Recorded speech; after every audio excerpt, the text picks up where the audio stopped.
Recording. Once again, I would just like to welcome everyone to Advancing Equity for Rural and Agricultural Youth, a webinar put on by the Children's Safety Network. We just want to thank our sponsors and those who fund us so that we are able to put these webinars on and share important information with all of you, and in that way, keeping our children around the nation safe. I now would like to hand it over to Kristen to share some technical tips with everyone before we get started. Hello, everyone. Some quick technical tips. You want to join your audio via your computer if possible. And if you do end up experiencing any audio issues, you can dial a phone number found in the Zoom invitation that you received to join this webinar today and mute your computer speakers. You are muted and your camera is off, and you will not be able to turn either one of those on during the webinar. You can use a Q&A button found at the bottom of your screen to ask questions at any time.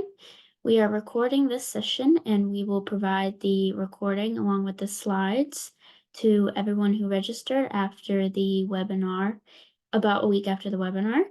And if you need captions, you can press the 3 little dots at the bottom of your screen, then the captions icon to turn on automatic captions. And we will also be sharing resource files and links in the chat as the webinar goes on. And now I'm going to hand it back to Melissa. Thank you so much, Kristen. It is so wonderful to have an excellent tech team in the background, and we just want to give our thanks to everyone working in the background today. Before I introduce our speakers today, I would just like to encourage you all to share questions with us as we go through the webinar. We will go through those at the end. So definitely ask your questions throughout in the chat or in the question and answer area. First off, I would like to introduce Dr. Marsha Salzwedel. She is a project scientist at the National Children's Center for Rural and Agricultural Health and Safety, and for the National Farm Medicine Center, both located in Marshfield, Wisconsin. Marsha is the leader of the Children's Center Outreach Corps, a project manager for the Agritourism Safety Project, and the program manager for the Children Agricultural Safety Network, or CASN. Marsha participates in the Grain Handling Safety Coalition and holds several other board and committee positions with other organizations. She earned her doctorate degree in educational leadership from Edgewood College in Madison. Marsha grew up on a farm and maintains her ties with that community through the farm that she and her family still own and operate. Scott Heiberger is the communications manager at the National Farm Medicine Center and the National Children's Center for Rural and Agricultural Health and Safety at the Marshfield Clinic Research Institute in Marshfield, Wisconsin. He manages media relations, edits and writes media releases and other center outputs, and is the managing editor of the peer-reviewed Journal of Agrimedicine. A former newspaper journalist, Scott is a member of the American Ag Editors Association and the National Association of Farm Broadcasters. His media relations, journalism, and research experience enables him to translate research and promote resources to key audiences. He is also part of the outreach team for the Upper Midwest Agricultural Safety and Health Center, or UMASH. I will be serving as your host today, and I am an active member of the Children's Safety Now Alliance. I am also the outreach specialist for the National Children's Center and the National Farm Medicine Center, also working in Marshfield, Wisconsin. I also grew up on my family's diverse dairy farm, where I still help out today and just enjoy watching all of the animals grow and cultivating the seeds in the ground. So thank you again so much for joining us today. I am going to hand it off to Marsha and Scott to share in this webinar, Advancing Equity for Rural and Agricultural Youth, put on by the Children's Safety Network. Thanks, Melissa. I really appreciate it. So as Melissa mentioned, we're going to talk today about advancing equity for rural and agricultural youth. Next slide, please. So I'd like to start out first, I think we actually already did this polling question, correct? So I'd like to start out first, and thank you, by the way, everybody, for answering that question. It just kind of helps us to know who we're talking to when through the use of those types of questions. So really appreciate everybody participating in that. Rural characteristics. So there is about 46 million people that live in rural areas across the United States. And the reason that that's important is because it's a significant number of people that have a higher incidence of heart disease, stroke, cancer, chronic lower respiratory disease, suicide. And suicide, that gap has been increasing over time. So I just want to take a moment to mention that while it has been increasing, it's also been exacerbated by the opioid addictions and the shortage of mental health services and social isolation, all things that are very, very much a part of the rural landscape. And also unintentional injuries are another thing that we see more in rural versus urban.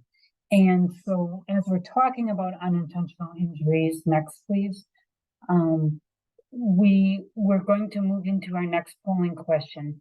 And so I'm going to ask you to choose what you think are the top 3 safety concerns or the injury and illness agents for children in rural areas. And oh, I see they have it as a single choice. Okay. ATVs, UTVs, bicycles, chemicals, drowning, fire or burn, spraying, livestock injuries, tractor equipment, vectors. And when we're talking about vectors, we're talking about things like ticks and mosquitoes and fleas, and then vehicles. And you're thinking mostly here about highway traffic, cars, trucks, that type of thing. So I'll give you a couple minutes.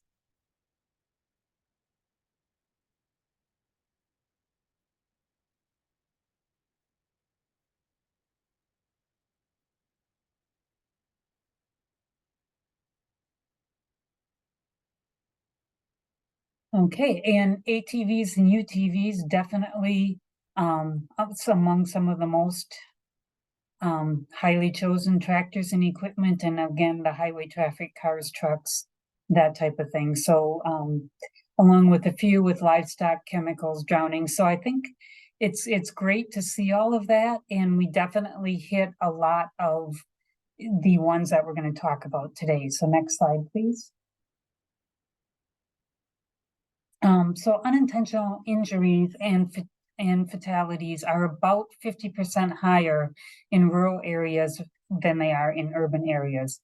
And what's really important about that is that over half of those rural fatalities are preventable versus only about a third of them in the urban areas. So we could really reduce those fatality numbers by actually working with our rural populations to prevent a lot of those fatal injuries that are occurring out there.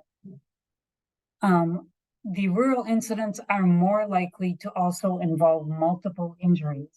And those are things like crush injuries, animal bites, burns, eye injuries, fractures, and soft tissue injuries as well. Next.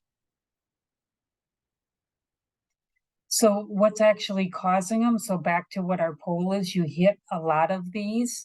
The transportation and vehicles, things like tractors and ATVs on the farms, but also truck and farm vehicles and a lot of highway traffic as well out in rural areas. The drownings, lakes, rivers, ponds, creeks, and then because of the farms and the ranches being out in the more rural areas, we also have to look at things like irrigation ponds and manure pits. And depending upon what you're looking at, you may even want to think about grain being a part of this, as people that are engulfed in grain can actually suffocate to death, which is considered a form of drowning. Animals, fire, burns, suicide, and poisoning as well. And you will notice that they just posted a link to a resource that has more information on injury causes in the chat. Next. So in addition to that, we also have some economic and social factors that play into this difference between the rural versus the urban population. So the geographical isolation, we talked already about that isolation being a factor in the suicides, but it also plays out in other areas as well. Access to health care is much more difficult in rural areas. Lack of health insurance is much more prevalent in rural areas, as is poverty and food insecurity. Housing and transportation can be more challenging in the rural areas. And childcare, which is a bit of an issue everywhere across the US, is definitely more difficult in rural areas. And then you also have high-risk farming activities, which are with farming being the most hazardous or one of the most hazardous occupations in the country, and children living in that work site, that also increase the risks and the hazard in those rural areas as well. Yes. So speaking of farming and agriculture in particular, I just wanted to share some numbers with you for agriculture. There's about 22 million people that are employed in an agricultural related field in the United States, and about 2 million farms across the country. And when we talk about farms here, we're talking about farms and ranches as well. There's almost 900,000 children and youth that live on farms, and more than half of those youth work on the farms. An additional 265,000 youth are hired to work on farms, and an estimated 25 million youth visit farms. So that is a lot of children and a lot of youth that we are seeing on the farms and on the ranches and on these agritourism operations. And these children and youth are very diverse. Some of them are Hispanic. They might be migrant or immigrant children. Some might be Anabaptist, some African American, Native American, and so on. So it's a very diverse population that we're seeing out in these rural areas as well. Next. So, quick question here is, what percentage of children do you think are not working when they're injured on a farm? 15%, 35%, 60%, 75%, or 95%?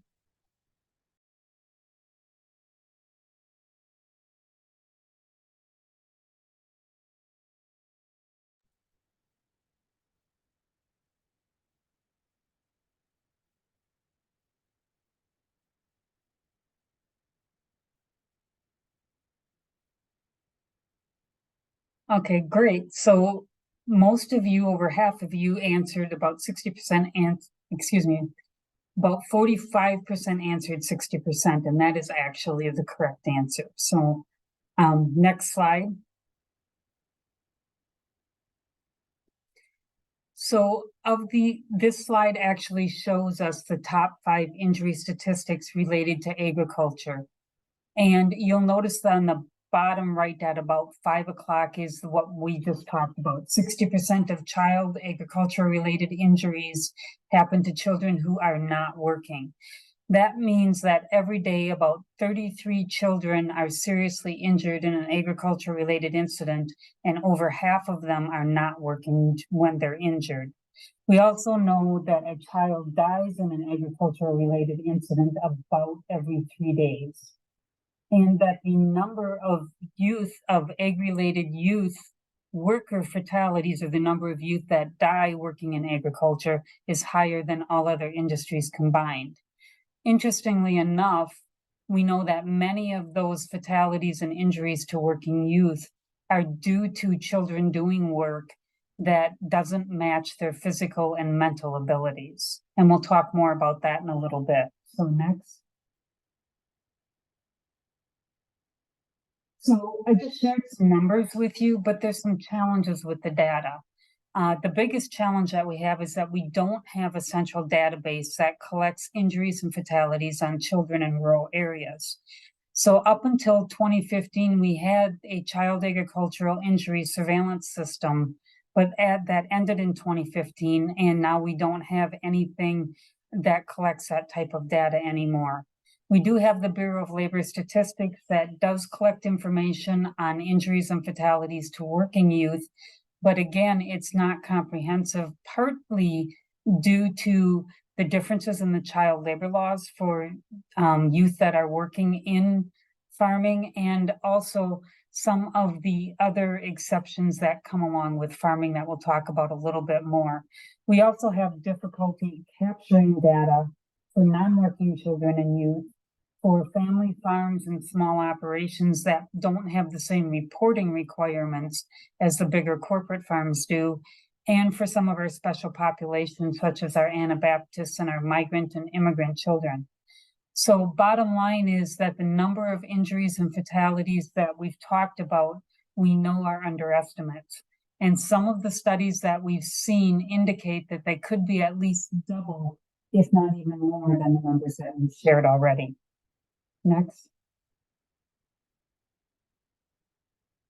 So there are other things that also impact care in the rural areas, including the fact that there is some very poor cell service in a lot of these areas. And if the injuries actually occur someplace other than right around the house, that oftentimes there's not a landline available. So that combination can make it very difficult sometimes to even contact emergency services.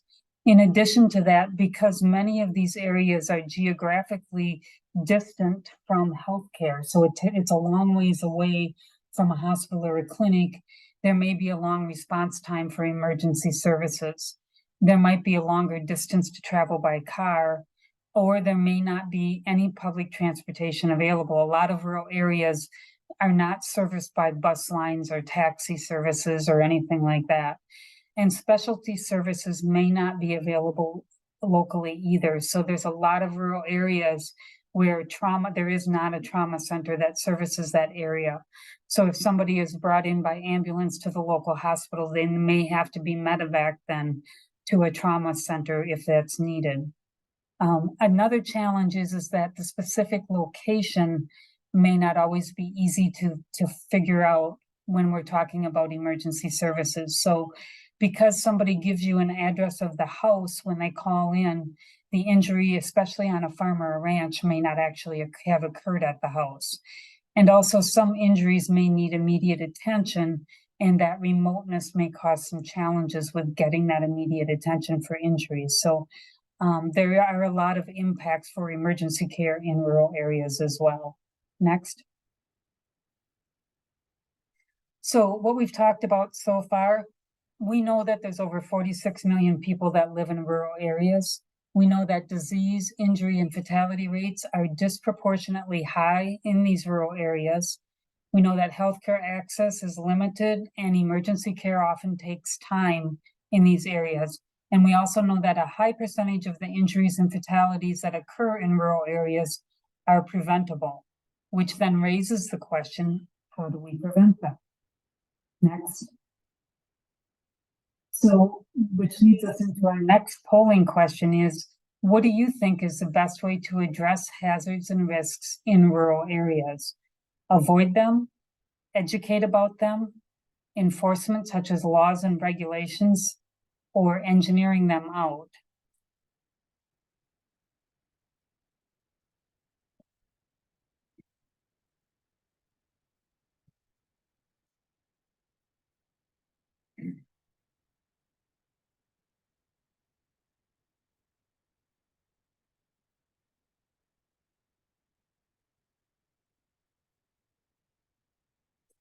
Okay, great. So over 80% answered educate about them. And then there was a few about engineering, enforcement, and avoiding them as well. And we're going to talk about several of these different types of opportunities as we go through the next few slides. But one of the things that I did want to mention right now about all these possibilities is, while they're all great ways to address hazards and risks, they only work if they can be applied, and trying to apply these equitably across the different populations that we work with rurally is a bit of a challenge. As a matter of fact, there are several papers that have been written and some ongoing discussion going on about that, in addition to the 3 E's that are typically talked about, such as education, enforcement, and engineering, that a 4th E, namely equity, should also be included with that as well. So it's an interesting conversation and something to keep in mind as we talk about these next 5 strategies. How do we apply these strategies and how do we apply them equitably? So next. So our top 5 safety strategies that we want to talk about. The first one is keeping kids away from tractors. And when we talk about keeping these young children away from tractors, I think it's important to note that about 40% of our farm fatalities or farm deaths of children under 15 are related to tractors. And yet we know that 4 out of 5 farm families still talk about giving children rides on their tractors. And so it's important that we encourage and educate people to understand that that they should not be giving children rides on tractors, that extra riders are not a good thing, not just on tractors, but also on ATVs and other farm equipment as well. So there are some free posters available that on our Cultivate Safety website, and we'll be posting links as we go through this session through these different strategies here in the chat, and where you'll be able to access some of these free materials. But there are free materials available for this. So this is one of our avoid type of things. We need to educate parents not to do this, and how to avoid doing this particular type of behavior. Next. So the second strategy that we want to talk about is keeping young children out of the work site. You heard me mention earlier that the agricultural work site is one of the most dangerous work sites in the country, and yet it's the only work site where children of any age can be present. So getting these young children out of the work site is extremely important. Childcare, of course, is the best option, but you also heard me talk earlier about the fact that accessing childcare in rural areas can be very challenging. So a alternate to that, or a option when childcare isn't available, is to build a fenced-in safe play area. And there is free information available on that Cultivate Safety website on how to create a safe play area. And you can see the link right here. But one of the things that I do want to mention is that supervision is still important, even in safe play areas. Next. The third one relates back to when we were talking earlier about children who are injured or who die doing work that does not match their abilities, whether it's mental, physical, cognitive type of abilities. And so we have agricultural youth work guidelines on almost 50 different tasks that actually will help you assess a youth's ability and say, yes, this child can do this task safely, or nope, they're not a good match for this task. And those agricultural youth work guidelines are available in multiple languages with modifiable skin tones and equipment colors in multiple formats as well. And we also have them grouped in booklets with additional education for on-working youth as well. In addition to that, we also have some specific information available on ATV, UTV safety on the Cultivate Safety website as well. And that is a variety of different pieces of information, including curriculum, training resources, videos, and a whole lot more. So there's also a lot of information out there available on that. Next. Our fourth strategy is to ensure that the environment is as safe as possible by eliminating and reducing hazards. And so you can see on the bottom one there, there's an excerpt from our Cultivate Safety website with Safe Agritourism, Farm Mapper, and Safer Farm that are highlighted on there. Those all provide tools that you can use to help eliminate and address hazards. You also notice that one of our agricultural youth work guidelines is highlighted, and we've highlighted the area that talks about the most common hazards and protective strategies. And those are listed on all of our agricultural youth work guidelines for all of those tasks that we have them for. Next. And our fifth and final strategy is to provide training for work tasks and ensure proficiency. And again, there's links here to supervisor training that's available in both English and Spanish. And that training actually talks about modeling safe behaviors and everything else that you need to do when you're training and supervising youth. Also, as we talked about some of our workman's comp insurance people, they've told us that over half of the injuries that they typically deal with are due to improper bending, lifting, and climbing. And so on the Cultivate Safety website, we also have videos that actually demonstrate how to bend, lift, and climb safely as well. And those are free to access as well. Next. So we've talked about a lot of the education of the different types of things, about raising awareness about some of the issues related to injuries and fatalities, some of the hazards and the risks, some of the services that are available. We need to do better with the solutions, though. We have injury prevention resources. We have services that are at least somewhat available out in these rural areas, but the access may not be real good. So how do we raise awareness about these issues and about these resources that are available? And how do we get people to change behavior? So that's one of the questions that we're always looking at. And it circles us back around to who needs this information, who needs to know more about this. How do we reach this audience, and what do we need to consider when we're reaching out to this audience? And in order to talk more about that, I'm going to turn this over to Scott Heiberger. Scott? Thank you, Marsha. Next slide, please. Well, as you think about who needs to know, this socio-ecological model can help us. And there's a lot on this slide, but let's just look at the small circle in the lower right. That represents the child on the farm. The rings around the child represent individuals and organizations that have influence over the child's safety environment. At the outer arc, you have rules and regulations. Nearest the child, you have adults who bear direct responsibility for keeping that child safe. In terms of communication, this model can help us reach the right people who can protect the child. Next slide.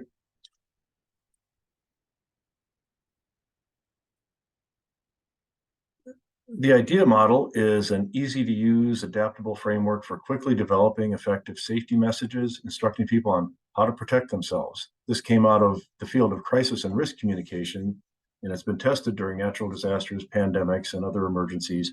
To our knowledge, we're the first ones to use it for ag safety and health and adapt it for ag safety and health. The four elements to the IDEA model are internalization, distribution, explanation, and action. Looking first at internalization in the yellow shaded area, this pertains to how am I or my loved ones affected by this hazard or this threat. And we come upon the next slide. It's our final poll question.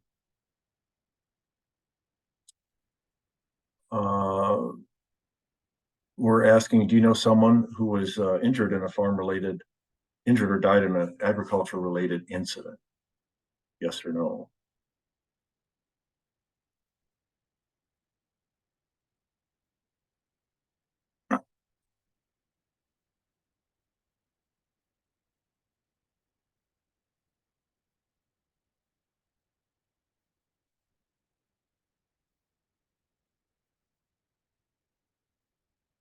Getting our final answers in. So that's pretty high, and I wasn't sure how to be with this audience. Certainly, if you go to any place where farmers and farm families and farm workers gather, the percentage is even higher. You know, you just kind of break the ice sometimes when you're at a meeting, and you'll just ask for a show of hands. But this is interesting. So that's quite a few of you. Okay, next slide.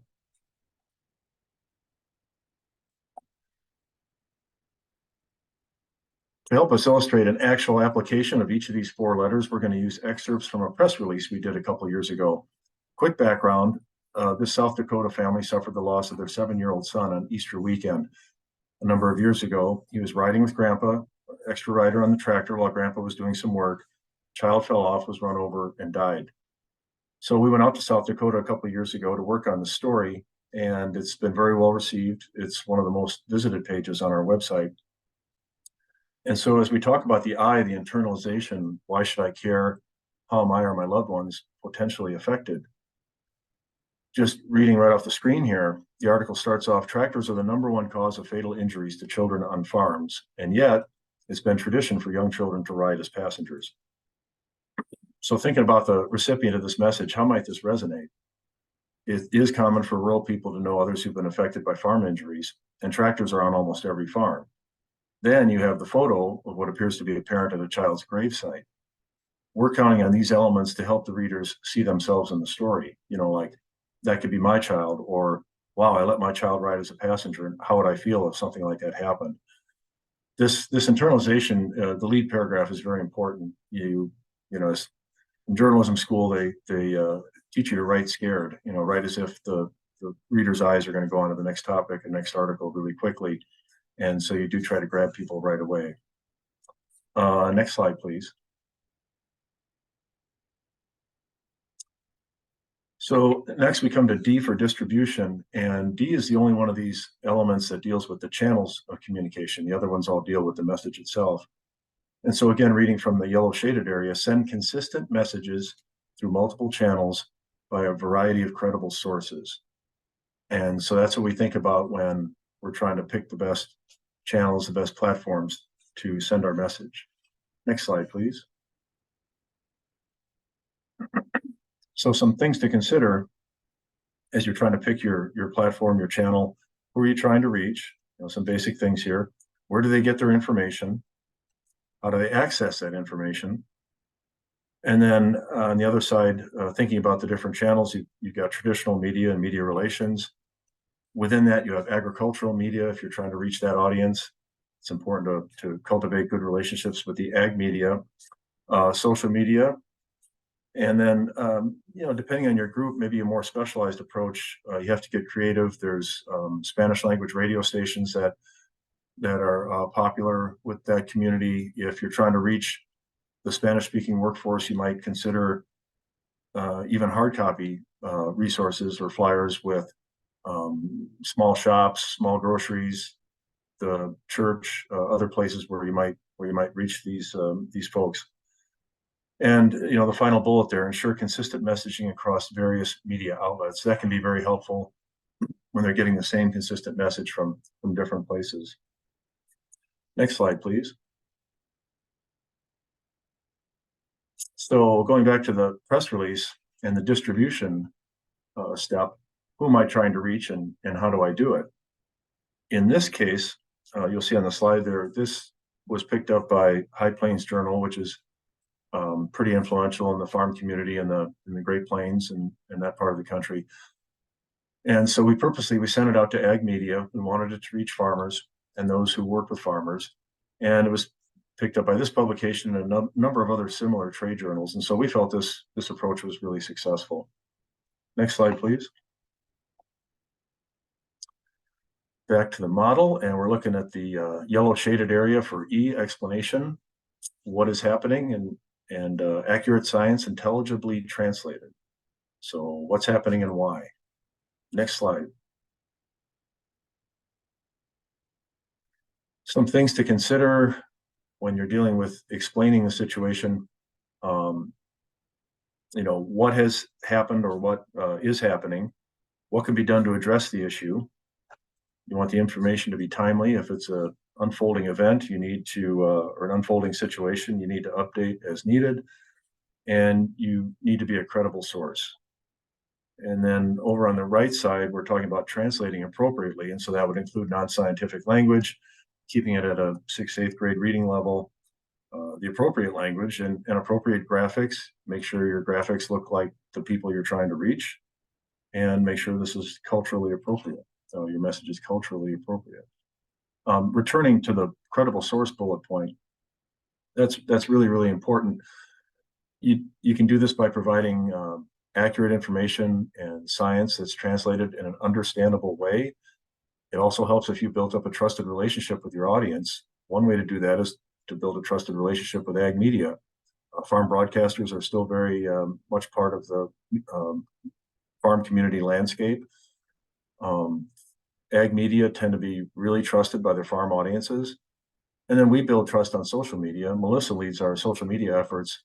And she has an extensive farm, ag education, and ag industry background. And so her posts come off as very authentic in the eyes of the farm community. Next slide, please. So we return to our media release excerpt. And in terms of explanation, what's happening and why, reading from the slide, the Boomsma family lost their 7-year-old Jackson in a tractor-related incident at a relative's farm. Jackson was an extra rider.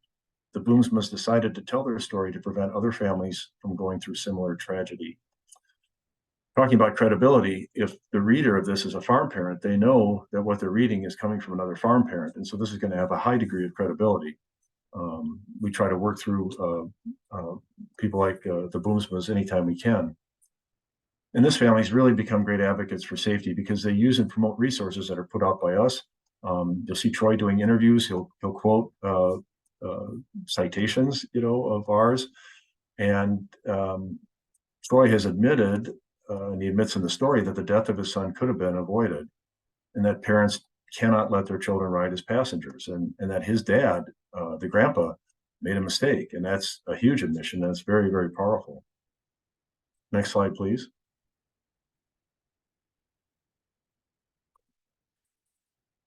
Some examples here of translating safety information. This is from our Ag Youth Work Guidelines collection. The guidelines are written for a non-scientific or produced for a non-scientific audience.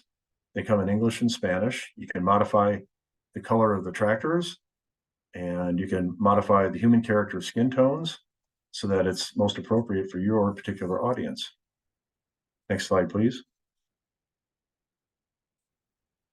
Now we come to the action part. Again, the shaded area, specific action steps to take or not to take for self-protection. Basically, communicators should convey specific actionable instructions regarding what people need to do to protect themselves, their families, and their workers. Next slide, please. Pardon me. So you want to provide steps that are clear, specific, time-based, actionable, and you want to remind them of why this is important and why should I care. Next slide, please. And thinking about action in terms of this media release, at the end it says, to read Jackson's story and to learn more about safety resources and the Boomsma family's Keep His Smile Alive campaign, go to this link. And then if people go to that link, the readers will find at the end of that article links to the Keep Kids Off Tractor campaign materials that Marsha referenced earlier, the Cultivate Safety website, the Boomsma's Keep His Smile Alive Foundation page, social media you can follow. One of the Boomsma siblings got pretty active on social media. So if you're moved by this story, we've got all kinds of different ways that you can engage with them and get involved with farm safety. And even before reaching the end of this story, woven throughout are very strong quotes from the dad, Troy, from our center director, Barb Lee, and others stating clearly, children should not be extra riders on tractors. That's the biggest action you can take as a responsible adult to prevent what happened to Jackson Boomsma. Next slide, please. A word about social media and being a safety advocate and a credible voice on social media, which of course is very popular with farmers and farm families. We've got an example here, excerpted from a post of a couple of years ago. We see a lot of examples on social media of unsafe behavior involving children, babies in tractor cabs during planting and harvest time, basically passing on, farm parents passing on a very proud tradition. And they're excited about their family, they're excited about farming. But from a safety point of view, you're looking at this like this can quickly turn into a celebration of unsafe practices. And we blacked out some of this here. There were many examples. This thread got started and it becomes like one-upsmanship. And I started my child on the zero-turn mower when they were 8, and I was baling hay at age 5. So, okay. You can't go head-to-head with passionate farm parents and scold them, but you might do what our colleague from Progressive Agriculture, Jenna Davidson here, did and say, hey, here are some great guidelines, and these are designed to help empower you, the parent, to assign appropriate tasks.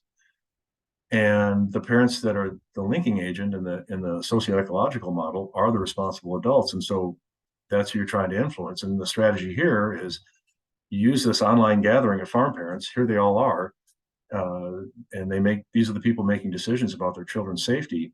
And while these parents are gathered online, slip in a little science-based guidelines in front of them in a very non-judgmental way, and with the idea of trying to empower them to make safer decisions. Next slide, please. Another way to be a safety advocate is with our media guidelines. These guidelines, which actually were born out of a journalism workshop we did in the 2000s, and so media folks also had input in this. These guidelines are available in English, Spanish, and French, and they help us ensure that depictions of ag work and ag life in our communications are safe, promote safe practices, and there are do's and don'ts there for, thank you, there are do's and don'ts for text and images, such as, if you're taking a picture, make sure there's no unsafe practices going on in the background, like a tractor with no roll bar, and, do make sure in photos that children are doing age-appropriate tasks, wearing proper personal protective equipment, demonstrate or show parental supervision. And you can use these guidelines in your advocacy. If you see a media outlet run an unsafe depiction, you can send them a link to these guidelines with a note and, hey, thanks for highlighting agriculture, but did you know that tractors are the #1 cause of fatal injuries to youth on farms? Maybe you shouldn't pose that cute picture of the child sitting on a tractor. It's our experience that most times when you reach out to a media outlet with these guidelines, they're very receptive and they say, thank you, I just had not thought about that. Next slide, please. To wrap things up, we have 46 million people living in rural areas. Disease and injury and fatality rates are disproportionately high in rural areas. Fortunately, these situations are preventable. Healthcare access is limited and emergency care does take time to arrive. We talked about injury and illness prevention, different ways to raise awareness and to communicate effectively, the safety messaging, and talked about how to be a safety advocate. And with that, I think we've come to the end. Gotta get something out of the way. Okay.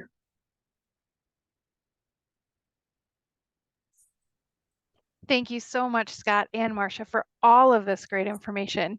I just want to remind everyone that if you have questions, please post them in our question answer portion or even in the chat. Either way is fine. And we have a couple of questions already, so I'd like to share one. There was a question that said, what do we see as youth? Like, what does that really mean? And with the National Children's Center, which all three of us work for, we usually consider anyone under the age of 18, so 18 and below. But it is true that when you are kind of looking at resources, you really have to look at the organization's data because some sources are different.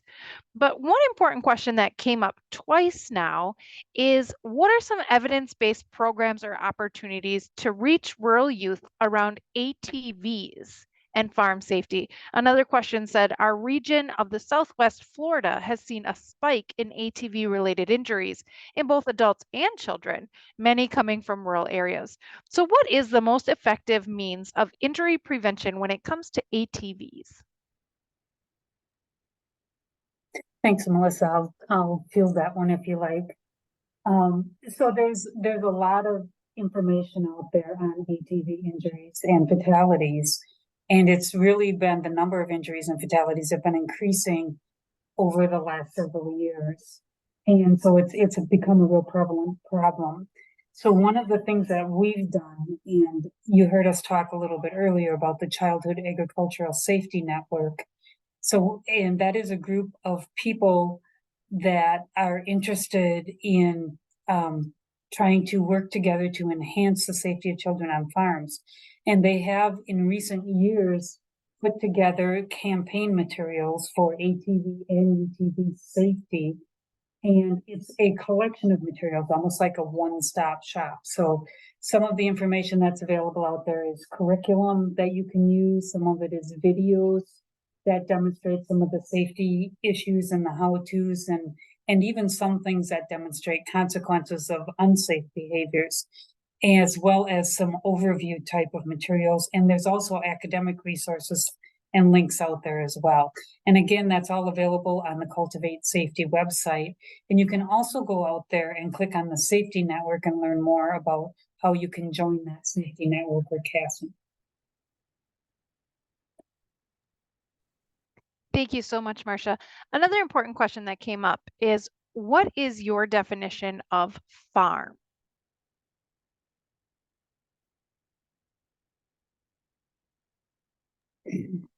Marsha, I think, yeah, we'll throw this one over to you because there's a difference between rural and farm. And so what is your definition when you talked about that? So that's a great question because there's a lot of different things that could come into a farm. And farms can encompass things like animals and livestock. It can encompass things that are just crops. And so then the main concerns there would be machinery and equipment. And a lot of quote unquote farms now have been also either turned into or they've added agritourism activities as well, which we think about recreational. We think about things like dude ranches and hay rides and corn mazes and pumpkin cannons and all kinds of stuff like that. So really, when we look at farms, we are really talking about any type of an area that produces some type of a agricultural product for sale. It doesn't matter if it's livestock or if it's corn or what that might happen to be. And it doesn't necessarily even have to be a large amount. Some of our farms, what we call quote unquote hobby farms, are small, but they still have the same hazards and the same risks on them. Thank you for clarifying that, Marsha. The next question we're going to go to asks, what scholarships or resources for support exist for youth looking to pursue further education and training in agriculture? And anyone can answer that question, but Marsha, if you could also touch on the Emerging Issues program that we have with the National Children's Center, that would be great. Again, the question though is, what scholarships or resources for support exist for youth looking to further pursue education and training in agriculture? Okay, well, Scott, please feel free to jump in. So I do want to mention that we are not affiliated with a university here. And so probably not the best position to answer this question. But in talking with some of the colleagues that are based at universities, we do know that the students oftentimes can contact the universities and that they can help them to navigate resources available. There has in recent years become more resources that are available because these fields are really in need of people to actually enter into them. We need more ag safety and health professionals. We need more agricultural workers in general. So there is more scholarships and more information becoming available. Also, it also pays to check with other organizations that might offer scholarships, things like Farm Bureau. There are some state farm bureaus I know that offer scholarships. Farmer unions, cooperatives, different things like that oftentimes will offer scholarships as well. So, or if they don't, they may know of somebody that does. So it doesn't hurt to reach out to any of those types of organizations in your area as well. As far as emerging, Scott, go ahead. To that, I would add, it's not a scholarship, but there's an organization called International Society for Agricultural Safety and Health. And for the last several years, they've had travel scholarships that students can apply for. They don't have to be ag safety. There's many ways to come at ag safety and health. And so we've had students from all different fields who maybe have a project or some research pertaining to agriculture, submit for one of these travel scholarships. So just another thing to consider. Okay. And to students already on the track of doing some type of agricultural safety and health research, there are many pilot projects and emerging issue grants out there from the different ag centers funded by NIOSH. So always look for those as well to help fund some research that you may be interested in doing yourself. Let's go on to another question. the question I want to go to next is, what would be the most impactful thing for organizations to do to amplify our message or goals? So you shared a lot of information today about the information and the resources that are out there, but now what can the people listening do to actually help amplify these messages and get these resources out? Well, I'm gonna kind of encourage Scott to jump in on this a little bit, but I'll get it started.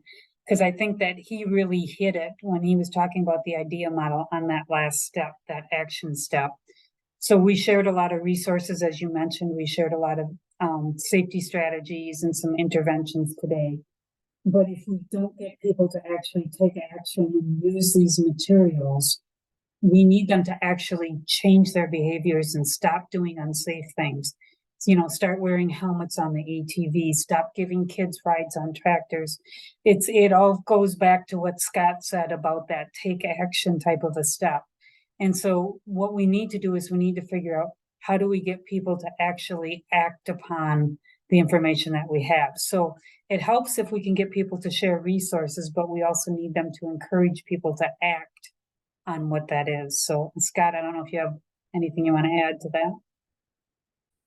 We brought it up on screen a couple times during the presentation, but I guess, narrowly define what you're trying to change, the behavior you're trying to change, and the group you're working with. And I go back to the Keep Kids Off Tractors. It was, it really has to be done in concert with the population you're trying to change. And we did a lot of consulting and focus groups when we started that Keep Kids Off Tractors project, probably 15 years ago now. That's been a key to its success, that we had a pretty good idea it was going to be well received by the farm audience. There's different things that can get you in trouble with the farm audience, and if they feel you're trying to impose something on them, it's not going to go over very well. So that was an example. So I guess advice would be to pick your goal and work closely with people in that group to make sure that you're delivering it in a culturally appropriate way. Something I would also add is just to normalize a safety culture in your own life. So remembering to have your own children wear helmets when they ride on their bicycles. If they're going to be on an ATV or a UTV, make sure that they are the appropriate age and size and that they're always wearing all of their protective equipment. Don't be afraid to post some of those things on your own social media and brag about the safety culture in your family. If you have your young children wearing safety vests like the orange or the green neon vests so that they're well seen on the farm, take pictures of that, normalize that, give those vests as Christmas gifts, as birthday gifts, so that that just becomes a normal culture. That's another great way to kind of amplify these resources. Marsha, this question does go kind of to you because I know that you've worked with some different trauma organizations and you've given some webinars and talks on trauma. So this question says, in the work you are doing, have you engaged trauma centers serving the communities? We are seeing an increase in OHV and ATV injuries. So can you talk a little bit about your work with trauma? So yeah, as you mentioned, I've been working with our regional trauma association here. We've done several presentations with them. We've done a couple of studies and worked with some of the trauma data in our regions. One of them actually did focus on ATV and off-road vehicle incidents. So we have reached out regionally to our areas here on that. And we're currently working with them right now on a study on some of the Anabaptist injuries and fatalities that we're working on.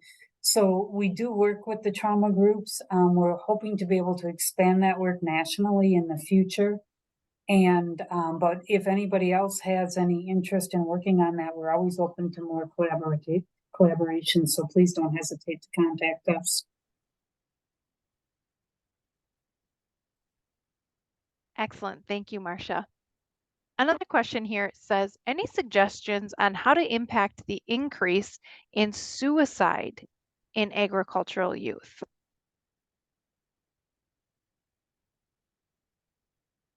So that's a tough one.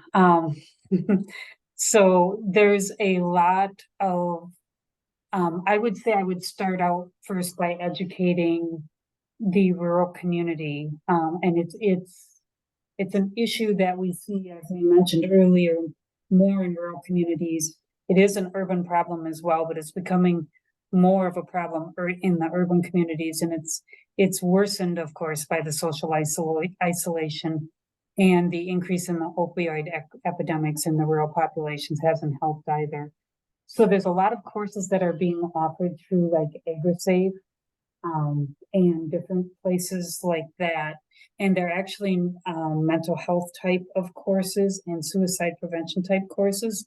And the reason that they seem to be working well, and that I'd encourage you to take them, is they're a peer type of a educational resource, so that we can educate the farmers and educate the people around these farmers and around these farm youth on what to look for and what to watch for, as far as like depression and suicidal tendencies and that type of thing, as those types of tendencies are happening.